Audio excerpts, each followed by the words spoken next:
Hey, everybody. Welcome back to another episode of the Quo Vadis Podcast. The Catholic podcast helps you begin with the end in mind. I'm Taylor Geiger, joined by the Reverend Mark C. Melezova. Here we are. Oh, here we are. Here we are. I really wanted to open up with Eminem's Guess Who's Back, but I thought that might not be appropriate for the podcast. Yeah, perhaps. Guess who's back? I know. Back again. Do you have the capabilities of even doing that? Shady's back. But to rap? No, like to pipe that in. Oh, no. But I have to do it after the fact. No, and that would probably cost money. I think there's probably some copyright things Indeed, going on there. perhaps. It's kind of like if you want to play Metallica, but you better expect to get sued by Lars Ulrich. You know, I mean, the dude's just notorious for it. This is some real insider baseball for the people who grew up in the 2000s who know about Metallica. Indeed. Napster. But if you're one of those people, welcome. It's good to have you here with the geriatric millennials. But actually, you're probably more of a geriatric millennial than I am. How old are you? You're 34. 35. I'll be 36 this year. Okay, yeah. So you're closer to the geriatric millennial Well, age. I was, what was it, 1980 to 1994 were the millennials? I think that's the cutoffs, yeah. Well, I guess I'm kind of smack dab in the middle, really, because 87. Wait, no, really? 94? 'Cause I was born in 93. I'm not Gen Z. I think I'm technically the butt end of the millennials. So I did that. That's what I'm saying. Oh, I'm my the bad. millennials. Okay. 1980 to 1994. Okay. Yeah. Yep. So, yeah. Anyway, you're Indeed. getting old. We're getting Indeed. old. It's kind of crazy. Well, it's good to be back. It's good to be back. It's been a minute, so we wanted to give an update for the good folks at home of what's going on. So back in the end of May. Early June. I'm losing track of time. I accepted a new job. I will be going back to Roncalli High School. I've been there now for some time. I'll be teaching freshman theology and then doing some campus ministry and helping develop some new curriculum stuff in the coming years. And so that's kind of the reason why we've had a little bit of a break. But the good Reverend, he I think for a moment he really didn't want to admit that he wanted to keep doing the podcast. But he really wants to keep doing the podcast. It was like this moment. I can still picture the look on your face when you're like, "Hey, I think we should keep doing it," which is kind of funny, you know, because I don't think this was your top priority or your thought when I first was pitching it. But I kept checking all the boxes and getting it all done. Indeed. And now we're seeing some real fruit from it. So I think we want to keep it going. So Indeed. That's just an update for everyone, kind of where we're at. Mm-hmm. No, you're right. It was I had kind of ironic. It certainly was. But I would say though, I mean, but it's a credit to the work that you did, and I think I just heard from a lot of people that they really enjoyed it. Maybe not the demographic we heard the most from was kind of younger ones, but people are listening, and I'm like, okay, so there's fruit there. Right. So that's why I'm like, yeah, much to my chagrin, I'm like, oh. So yeah, we wanted to bring that up. Obviously, we wish Taylor well in the new position. Thank you. Which is it's a new position, but it's a familiar place. Yes, certainly. As I was kind of I did tell you this. But I said, son of a gun, you can take the boy out of Manitowoc, but you can't take Manitowoc out of the boy. So, so we figured we want to do one. Yep. To put that out there. Yes. Which, I mean, it's not like this is not like private, like earth shattering, whatever. Nope. But it'd be like, it's been a while. It's been a minute, as you said. So that's the reason we're trying to transition, figure out what's the next step. So. And that's kind of thing. So we wanted to make sure we gave everyone an update because I think the last episode to come out would have been in mid-July, and that would have been Father Kevin's episode with us on his mid-July or mid-June.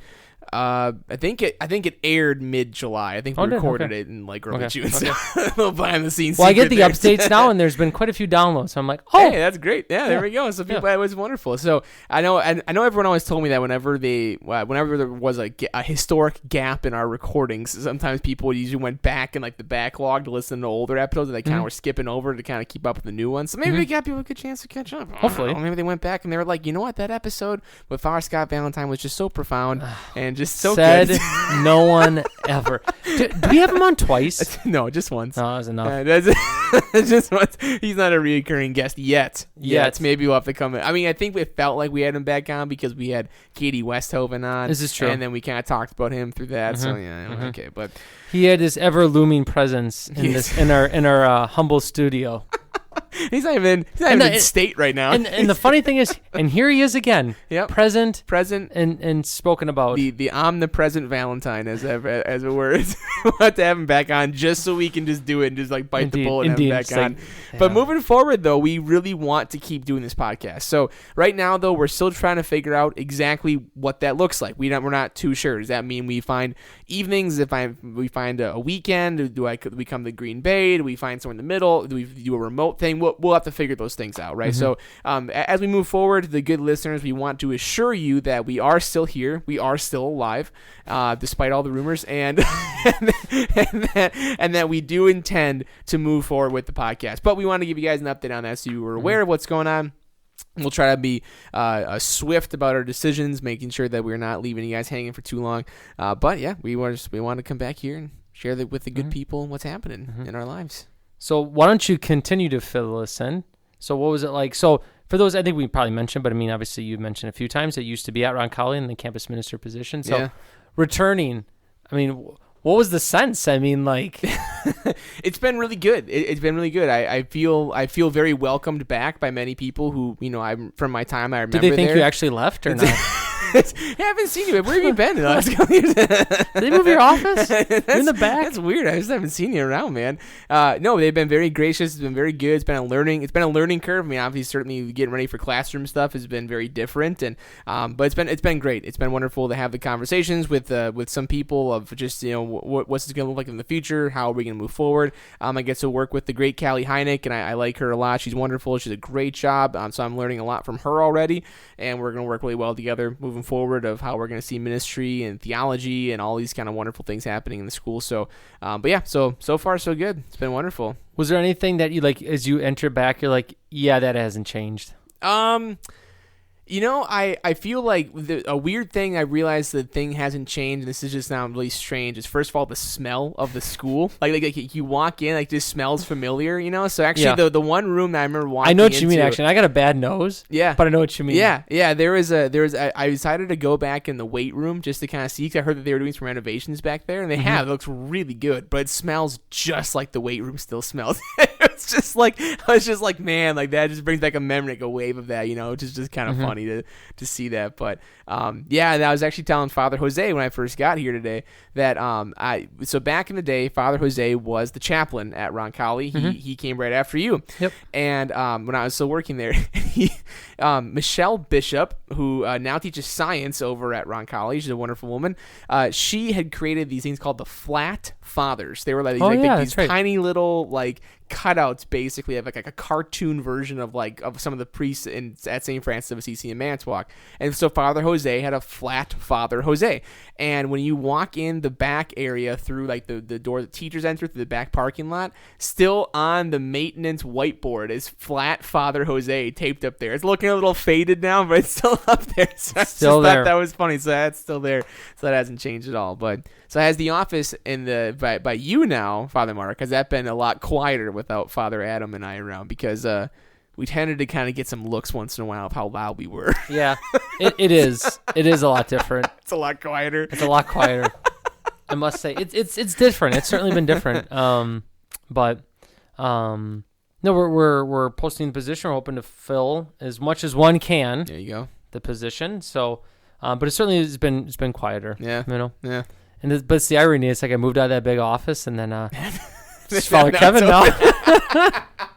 That is funny. Oh. Yeah, Father Adam and I used to get every once in a while people coming down and be like, "Oh, it sounds like you're having a party down here. You guys are so loud." I'm like, "Well, yeah, we just tend to be loud." But one cool thing that we thought would be kind of fun to update you guys on and let you guys in on, since we're kind of doing some recaps here. So the last week of June, Father Mark and I had planned and led a pilgrimage to the kind of southwest Wisconsin in the footsteps of the Venerable Samuel Mazzuchelli. And if you're a dedicated listener to the show, which of course everyone listening obviously is, clearly you know that we did an episode on Father Mazzuchelli and his amazing life, but we then got to lead a pilgrimage that kind of followed in his footsteps. So first of all, credit needs to go to the Diocese of Madison, because they've been doing this pilgrimage for some time. We altered it to fit fit our needs of what we were trying to accomplish, but a lot of it was done on piggybacking on what they've already had kind of blazed that trail. So thank you to Diocese of Madison for doing that. But we made our way from St. John the Evangelist in Green Bay down to Dubuque, and then we did kind of a walking pilgrimage. So I'm going to let Father Mark explain a little bit more of why we started at St. John the Evangelist in Green Bay, and then we went down to Dubuque, and then we can kind of chat about how that pilgrimage went. But so why St. John the Evangelist, Father Mark? Well, maybe we're just taking one step back before we just answer that. Is this, this is we talked about it last year. We did a pilgrimage as well, and just the thought that just is continually coming up, obviously not to get too, existential, but I mean, life is a pilgrimage, right? And so when we actually go on one of these in particular, my hope is that I always share is that, we're not the same at the end than when we began, that we've converted in some way or deeper our love of the Lord, whatever it might be. So we had a great one last year. We went all over. It was a little more extensive, but this one is like, okay, let's do a little more of a walking one, which is what people usually think about when they think of a pilgrimage is the walking. So, but he was one is, if they've listened, once again, the dedicated listeners already know this, but in case for whatever it slipped your mind, he had a huge influence in the faith in the Diocese of Green Bay. So after the Jesuits had come through and planted the seeds, the first time, the Dominicans came after and planted them again. So the first priest to do that was Father Samuel Mazzuchelli. So he was originally on Mackinac Island for many years, then came to Green Bay. And so he founded St. John the Evangelist Parish, which is the oldest parish in the state of Wisconsin. So where it stands now is not quite where it was back in the day. It was a little bit closer to the river for probably obvious reasons in the early 1800s. But he was the first pastor of the first parish. So that's where he began. And cool enough, they certainly know the history of that. So their downstairs hall is actually named Mazzuchelli Hall, which was really neat. So we began with Mass there. We celebrated, we prayed, and then we went on the way to Dubuque. And so that was one of the parishes. We really kind of hit some of them, not all of them, but many of the parishes that he founded, many of which still stand. But to walk. So obviously that limited the amount we could do in a day, but we had high school guys that were young, full of energy and all that good stuff. And we went down to Dubuque. That's kind of where we began. So we went to Iowa. The cathedral there.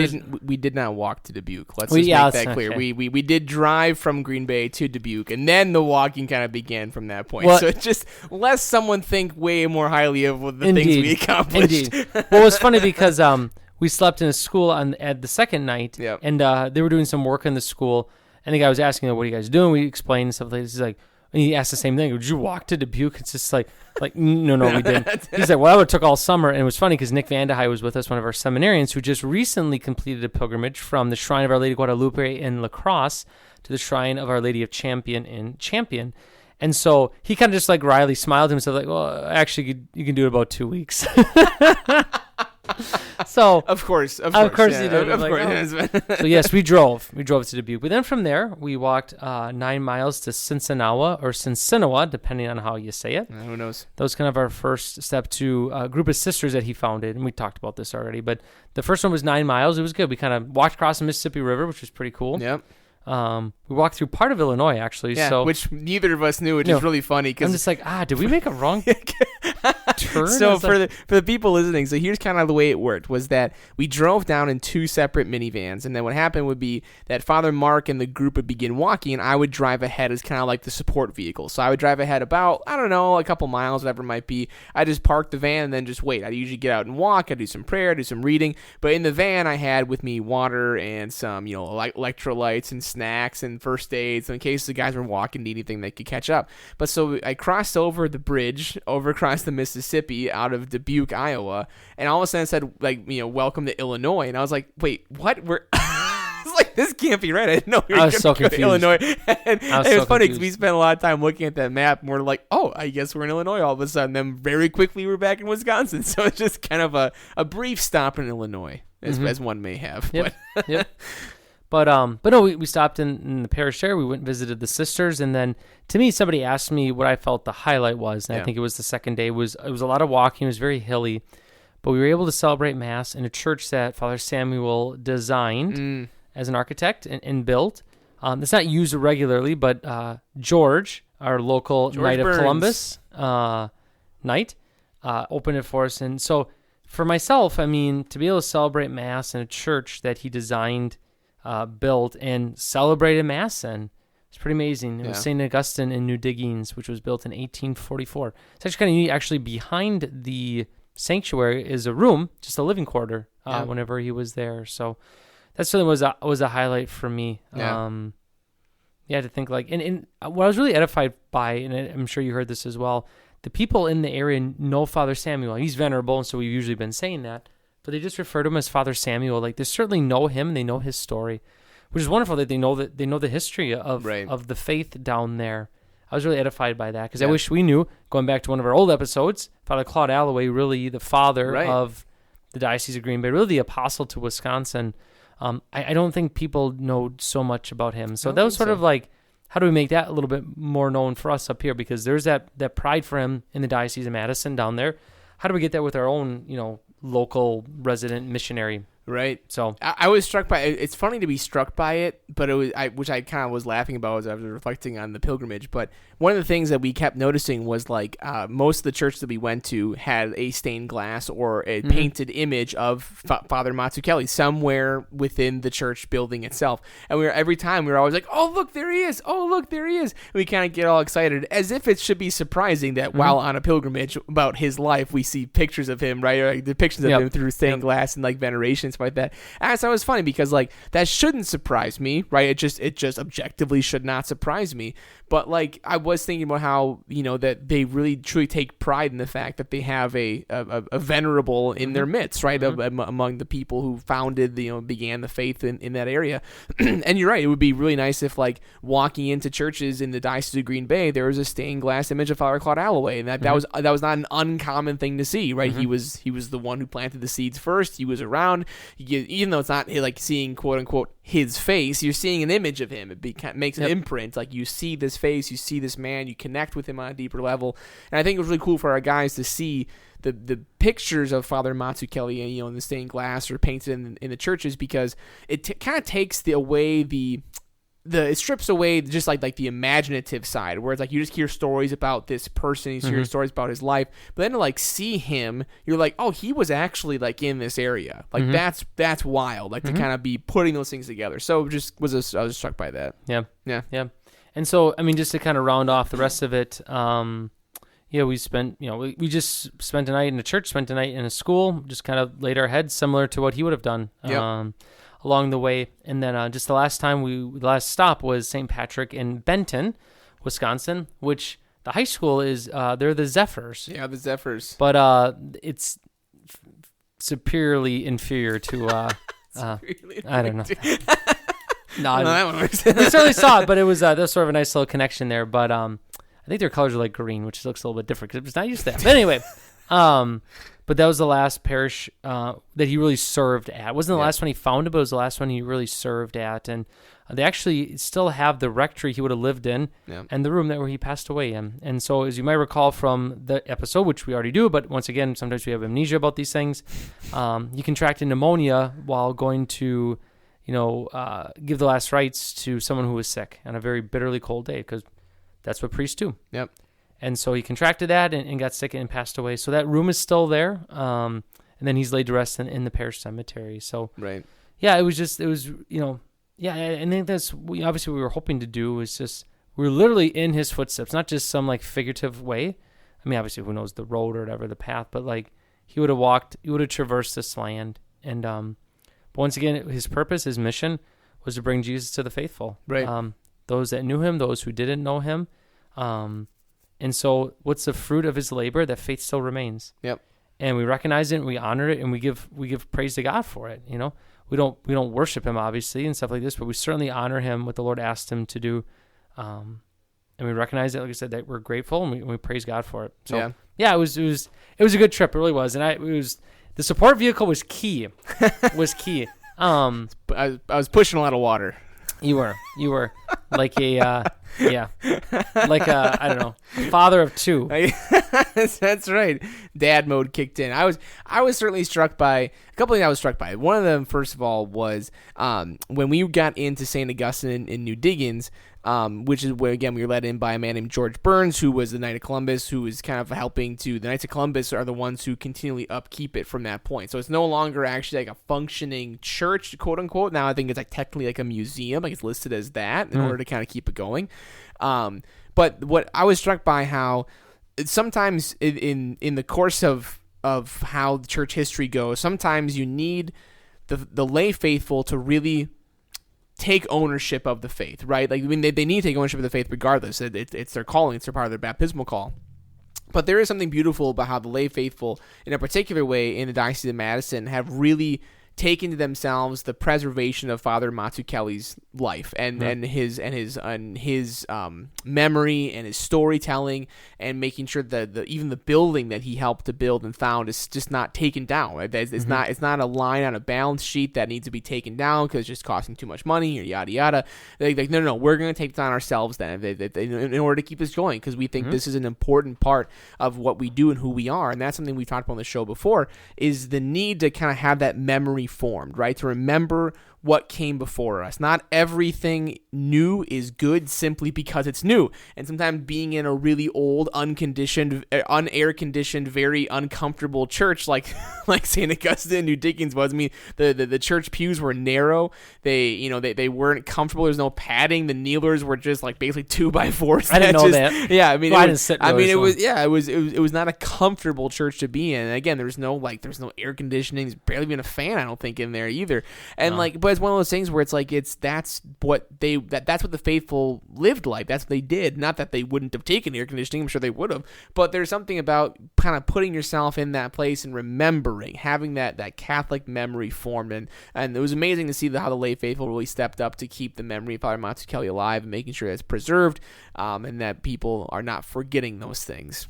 But I was also struck by the other thing that I thought was really cool was when we were with the Dominican sisters, we had a chance to pray with Father Mazzuchelli's penance chain. And so a penance chain, to keep along the story very short, is it was a thing that some people chose to wear. It was a thing that he wore around his waist, I think is where he wore it. It was a chain that was put around his waist and kind of a physical uncomfortability to it. That was the purpose of it. So whenever he would kind of be moving, he could feel the chain on his skin, moving around in an uncomfortable way. And it was supposed to be a way that he could be reminded of Christ's own suffering on the cross. He could unite those sufferings to the cross. He could unite his sufferings for the good of his people. He could be more like Christ. He could try to go all the way to the cross with the Lord. And so when he died, they had discovered that he had this penance chain on him, and they were able to, I don't know if they get the whole thing off or a piece of it off, but they have his penance chain still. The Dominican sisters do. You can go there and through some requests and making sure that you have the right kind of things in place, you have the opportunity to pray with Father Mazzuchelli's penance chain. And one of the things we did when we were there, that alone is just cool. Like, that alone is worth a trip for sure. But one of the things was we had actually met a couple when we were there, and I'm forgetting their names now. Jerry and Connie, Jerry and Connie, I think you're right. And so they were an older couple, and they were there just visiting the place and the museum. They've been there many times. And Connie had mentioned how she had some health issues that she was really asking Father Mazzuchelli for some favors for. That was the language they always use, favors, maybe not miracles, but certainly favors. And what they do with the chain is they all kind of sit in a circle and they pass the chain from one person to the next. When you receive the chain, you can hold it and just offer a prayer. You can say what you want and to the Lord through the intercession of Mazzuchelli. And I was kind of the last one in that circle before I handed back over to Sister. And when Connie had gotten the chain, she took it in her hands and she held it up to the places on her body that she wanted intercessory prayers for healing for.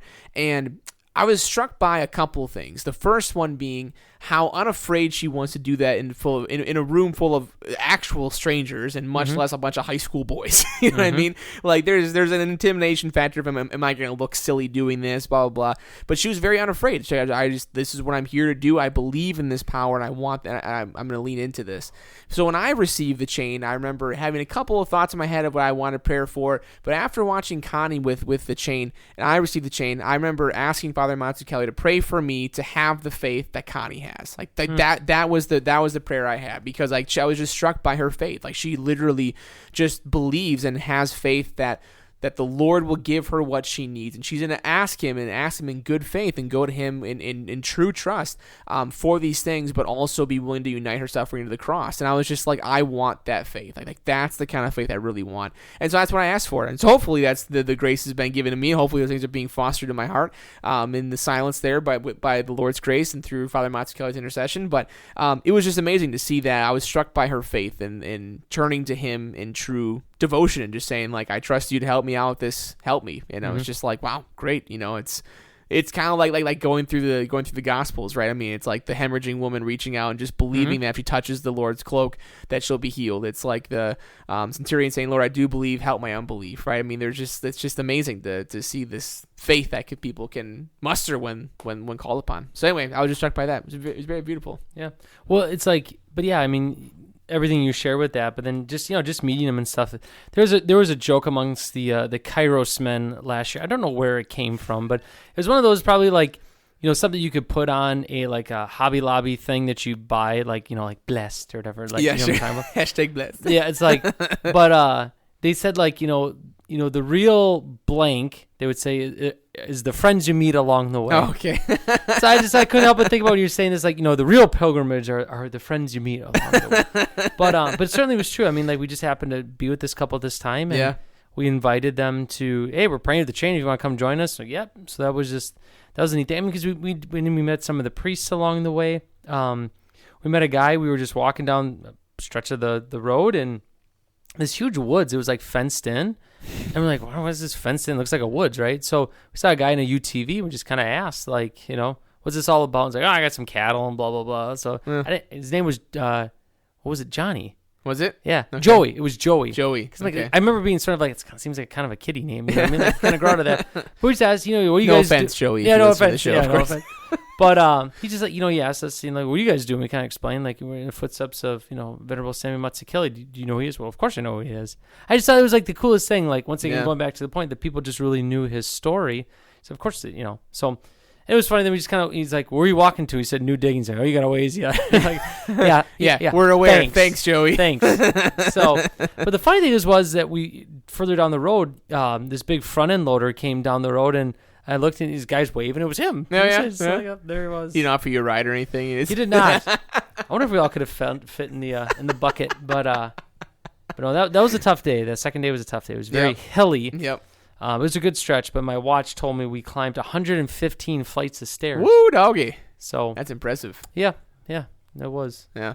Well, it was really great to be able to have the guys experience that, and then obviously in Benton we got to visit the final resting place of Father Mazzuchelli. His gravesite is there, and again, like, talking about this man, learning about this man, seeing his image, seeing all these places, and then like walking up and seeing his name inscribed in stone on a gravesite. It's just like, oh, there he is. Like, it's just again, it's kind of surreal. Like, oh yeah, he's real. He was a real person. Again, it sounds silly, and I knew he's a real person. Obviously, I didn't doubt that. But seeing his gravestone again, you're just like, oh wow, like, there he is. Like, that's his resting place now. I mean, I hope he rests in heaven, but I mean, like that's where his body his is. Mortal remains. It's amazing to see that, and again, you're just kind of like, all right, this was the end of his earthly pilgrimage, and this is the end of our pilgrimage, and like this is also, I mean, in a very real sense, and kind of the in the future sense as well, that's the end of all of our pilgrimages is going to be death. I mean, that's the end of the pilgrimage, and hopefully from that point we are on our way to heaven.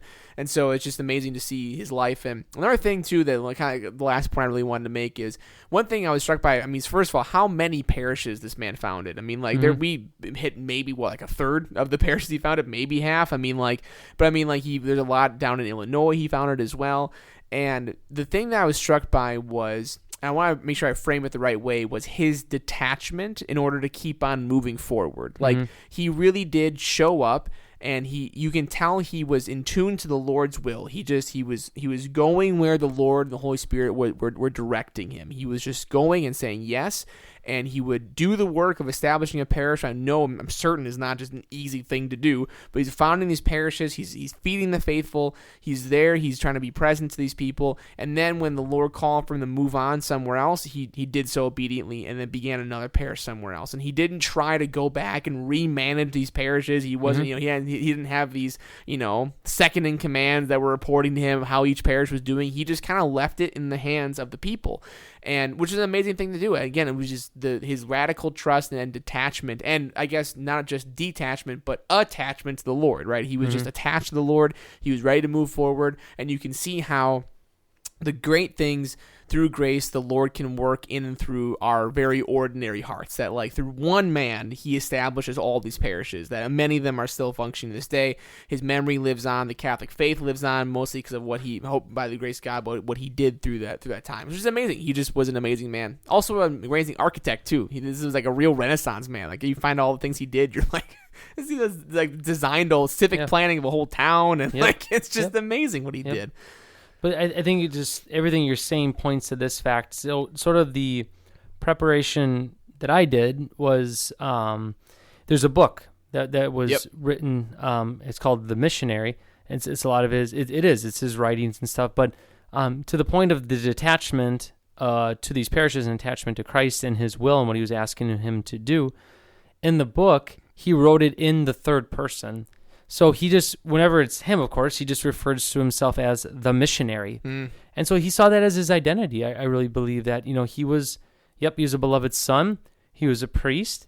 But in that, he was a missionary. Right. And so what I think helped lead to that detachment of like, I don't need to like micromanage. I don't really need to leave like a stooge here, to like check in, whatever. I'm sure you heard about things along the way. I'm sure. But that's, I think, really what he saw himself as, a missionary, because that's what he wrote his name as, essentially, or his subject, for our English majors out there, the subject of his work, the missionary did this, etc. But and of course, the whole purpose of doing this, with coming with high school guys open to the priesthood, is if perhaps the Lord is calling them, this might stir something in their heart. I mean, the guys knew this was, they did it with the vocation office. We're not like, oh yeah, duped me, it's about vocation, But I guess because once again, for me, it bolstered my own heart, my own passion to be a missionary, certainly in a different sense. I mean, my Equinox has far more horses than the one he rode, but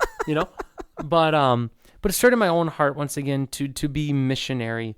And of course, that's something we need to be as well, to evangelize. That work is never done. It was laid in a very beautiful way by Father Samuel. But for myself, it was once again this recognition that despite the difficulties and the challenges and the crosses, the gospel needs to be preached. People need to know who Jesus is. And so that's what caused him to leave Italy, home, everything, to come to this area. We don't necessarily have to leave the area, of course. There's enough. This is mission territory. But we have to do the work that he did in evangelizing and preaching in the way suitable to our state in life. Right. So, like I said, my hope is that if it maybe stirs something in the hearts of those young boys, that's like, it's not like convincing them, persuading them. It's giving them the opportunity for the Lord to perhaps, speak or reach out, and I'm calling you to do the same. I don't know. So time will tell. But we had 8 guys, which was wonderful. That was, more, not the number or the guys they were able to do, but maybe more impressive that the parents entrusted their sons on a walking pilgrimage. Because I'll tell you, this, man. Some of those roads, there was like no shoulder, and it's hilly, and you can't see a whole lot. I'm just like, oh. But you were rocking that safety vest like a real pro. We had her that was another chagrin. It's like seriously, like I'm like, but like you didn't want to wear that. In all humility, but I'm like, it was wise. But the funny thing was, it never dawned on me. Like I own one actually. Do you really? Yeah. Because my for running or something. Or what? Oh, yeah. My aunt like found out I was like running early in the morning. She bought me 16. So actually, I do typically wear it. Actually, now you own a couple, so there you go. Well, I don't own the other 2, but all right, fair enough. I'm still eating some of those clementines. You should probably toss those there. That's probably not good anymore. Some of them are actually. It's terrible. It's gross. But I mean, it was a great trip, and we're very grateful for the prayers. We're very, very grateful for the support because it was a wonderful time, and we're please pray for those young men that were on the trip in a special way. But please continue to pray for just more missionary zeal among the men in our diocese who want to serve and want to be missionaries. That they say yes to being here in our diocese to serve, because there's much missionary need to be done here, much missionary work to be done, and that can usually only be done through a missionary heart, of a guy who wants to be here and wants to serve and wants to be connected to the Lord and just preach the good news to the people in a way that they can understand and then continue on their way. So it was a great trip. Yeah. So yeah, I was gonna say, like, if you had one main highlight, I mean, I'm sure you probably shared it, but I mean, like, what's sort of the enduring memory as you drive away? The enduring memory for me, definitely the penance chain, for sure. That really is the enduring memory for me. I was also struck by the good spirits of the boys that were on the trip, because I mean, again, it was not easy work. I mean, that's a lot of steps to take and a lot of hills and a lot of, just kind of up and down. It was difficult conditions all around. But even the fact that we didn't even have like access to showers, and we had to use hoses to hose off, just to kind of clean off a little bit. And they were like, "Great, sounds good." Like, no one was like, "Oh, I can't believe we're not in a hotel tonight." They were great spirits about it. So I think that was a really good sign as well. Again, like guys who are there to be missionary, at least offer it up, as it were. Yep. Yeah. No, to walk in the footsteps, but also to sleep in the mat. I don't know, but because that's what he did, as we said before. I mean, a lot of just sleeping under whatever. Yeah. So. Well, if I can offer a last thought as well. If you're a good listener of the show and you happen to find yourself in Schulzburg, Wisconsin, take a stop by at St. Matthew's Parish in Schulzburg. Beautiful place. They did a big renovation. Unbelievably beautiful place. Shout out to Peter Lee for allowing us to be there. And it's just an unbelievable, beautiful church. So make sure you stop by there. I was struck by that place. No, it was incredible. That all just kind of tied in as well. Yeah, because they did a renovation, but in the sanctuary they have part of image the of painting Mazzuchelli. is him riding a horse up a hill, which is not really Schulzburg per se, but it's in reference to Holy Hill because of the priest there. But no, what I was going to say with that as well.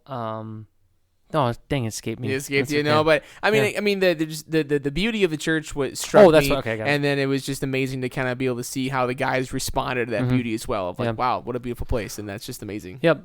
Sorry, it came back to me. I'm would you a geriatric millennial? Would you call me? Yeah, I got that moment there. But no, it actually tied in very well to a quote, and I don't have it specifically in front of me from Father Mazzuchelli, but he talked about, the difference between the Catholic Church and the Church of the non-Catholic. And he just talked about, the Church of the non-Catholic is an opportunity, is a place to come to hear a sermon, to sing a song, and then you leave. And then from throughout the week, it pretty much lies dormant, essentially. It's a great hall that lies empty. It serves its function there.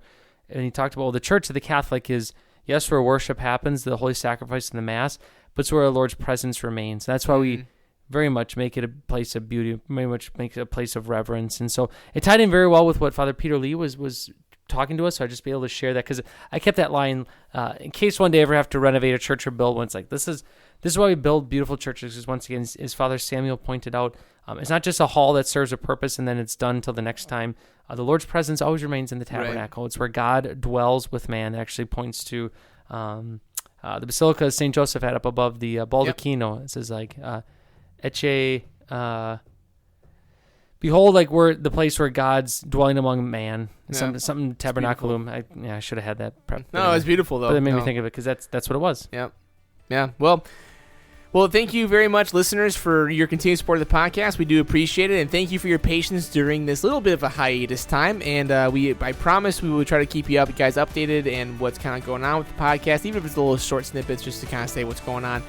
But please continue to pray for our seminarians. Please continue to pray for the young men who open the priesthood, and especially in the image of Father Mazzuchelli, trusting in the Lord. May you always be keeping the end in mind.